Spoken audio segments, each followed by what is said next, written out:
Hi every one, ഇന്ന് നമ്മൾ ഒരു അച്ചാർ റെസിപ്പി ആയിട്ടാണ് വന്നിട്ടുള്ളത്. ഇതിലേക്ക് മാങ്ങഞ്ചി, പപ്പായ, ക്യാരറ്റ് എന്നിവ വാട്ടിയത്, കുറച്ച് വെളുത്തുള്ളി, ഒരു പാൻ വെച്ച് അതിലേക്ക് നല്ലെണ്ണ ഒഴിച്ച് കടുക്, ഉലുവ എന്നിവ ഇട്ട് കൊടുക്കുക. കടുക് ഒന്ന് പൊട്ടിയതിന് ശേഷം നമ്മൾ ചതച്ച വെളുത്തുള്ളി ചേർത്ത് ഒന്ന് ഇളക്കുക. പിന്നീട് നുറുക്കി വെച്ചിട്ടുള്ള പച്ചമുളക്, കറിവേപ്പില എന്നിവ ചേർത്ത് കൊടുക്കുക.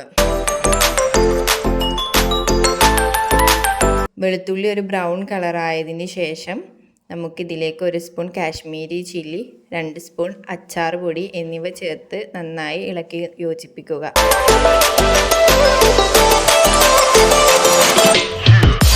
പിന്നീട് ഇതിലേക്ക് ഒരു 1/4 ടീസ്പൂൺ കായപ്പൊടി ഇട്ട് കൊടുക്കുക. പിന്നീട് ആവശ്യത്തിന് ഉപ്പ് എന്നിവ ചേർത്ത് ഇളക്കുക. പിന്നീട് നമ്മൾ ഇതിലേക്ക് ഉപ്പ് തേച്ച് മാറ്റി വെച്ചിട്ടുള്ള മാങ്ങയാണ് ഇട്ട് കൊടുക്കാൻ പോകുന്നത്. അതിട്ട് ഇളക്കിയ ശേഷം വാട്ടിയ പപ്പായ, മാങ്ങഞ്ചി, ക്യാരറ്റ് എന്നിവ ഇട്ട് നന്നായി മിക്സ് ചെയ്യുക. പിന്നീട് നമ്മൾ എരിവും പുളിയൊക്കെ ഒന്ന് ബാലൻസ് ചെയ്യാൻ വേണ്ടിയിട്ട് കുറച്ച് ശർക്കര ഇട്ട് കൊടുക്കുക. പിന്നീട് സുർക്കയിട്ട് നന്നായി ഇളക്കുക. നമ്മുടെ അച്ചാർ റെഡി ആയിട്ടുണ്ട്. ഇനി നമുക്ക് ഇത് ഒരു ബൗളിലേക്ക് മാറ്റാം.